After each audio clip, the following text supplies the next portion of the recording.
is discussion and possible action to approve the second amendment to the purchase agreement entered into between the city of Wagoner, Oklahoma and the Orscheln Farm and Home LLC.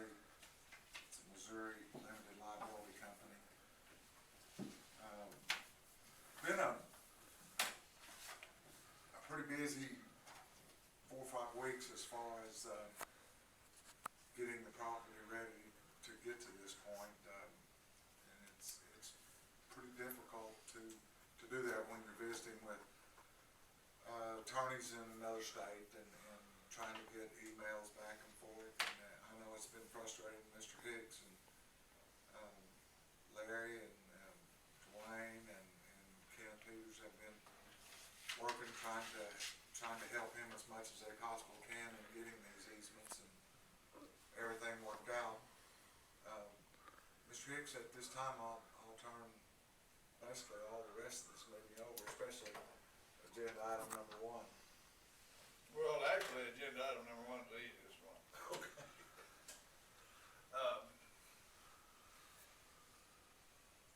I guess we can take it up first, although it ties on into the rest of them. Oh, agenda item number 1 is the second amendment to the purchase agreement. We had a purchase agreement, then we amended it, and this is the second amendment because there are, at this point in time, well, at the time this amendment was drafted, there were 2 things that Orscheln believed to be unresolved. Well, they do some other things that are unresolved, but they were going to resolve them before. Anyway, all it does is it deals with a 55-gallon drum of something that's in the building, and a sump pump, right? That with some kind of pump. Dwayne can tell you what that is. Pit. A pit that's in the building, that contains some substance in it. And it also deals with the flood zone reclassification. Actually, the corner of the building is in the flood zone. And if you will remember back to the time that we reworked the creek out there, and we were, and I don't know if Doug Alexander was supposed to file a LOMAR on that, and just didn't get around to it. We certainly didn't stress it to be an item that we were overly concerned about. I mean, it was what it was, and it cost $10,000 or so to do it. And, 8 to 12 out of it or something. Dwayne can tell you about that too.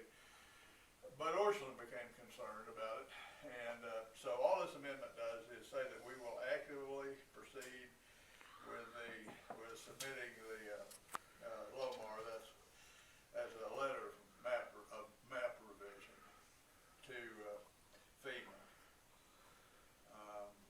That FEMA may or may not approve it. We have no liability if they don't. Orscheln just wants to make sure that we will actively proceed with that process. And Doug Edit Alexander is working on it. And then the other 2 issues I'll let Dwayne address. And let me say now, if it hadn't been for Dwayne and Kenneth Peters, I have no way could we got this done. Dwayne and they run errands. They've talked to people about getting some of this stuff done. And of course, when it comes to hazardous substance, I know next to nothing about it, and Dwayne knows an awful lot about it. And so I'll let you address the LOMAR and the 55-gallon drum and the pit. If it's the same with you, board, I'll just sit here and address it unless you want me to get in front of you. As Mr. Hicks talked about, we had a few issues at the request of Orscheln. We actually had a 55-gallon drum, unbeknownst to us, that was laying on its side over there next to the creek.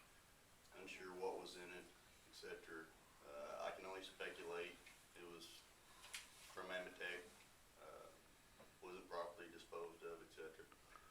In the grocery side, store side of the old building, there's a 3-foot deep, roughly, pit by about 2 foot wide, roughly, full of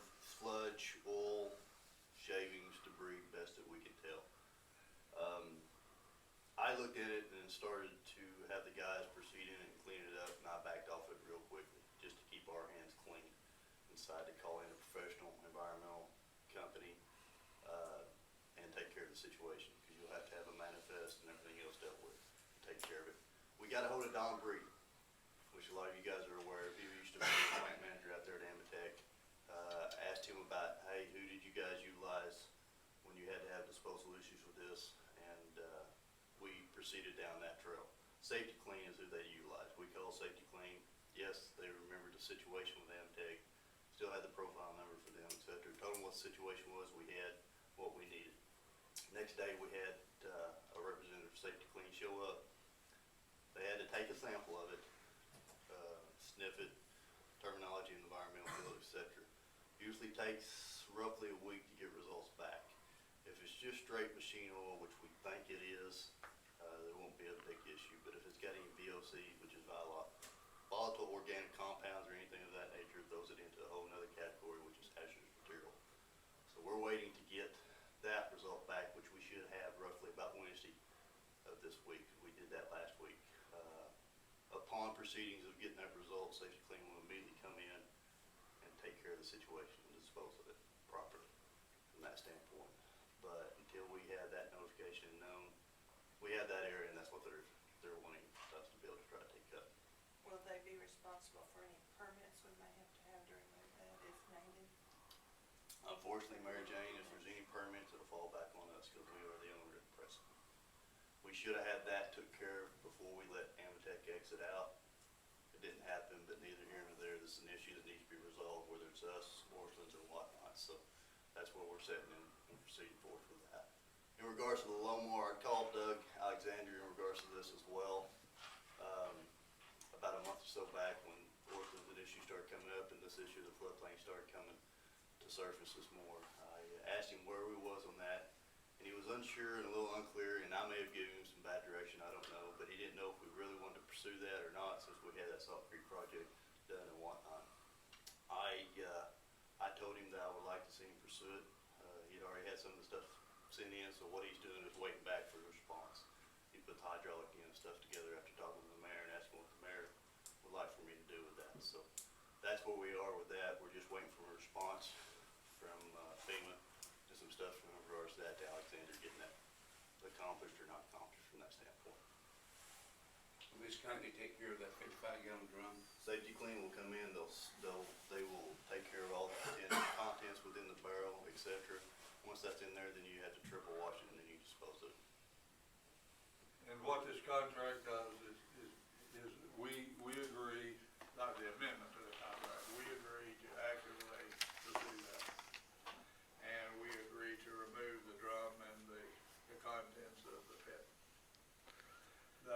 That's not probably going to happen, well, if it closes on Wednesday, which is Orscheln's target number, that's not going to happen by Wednesday.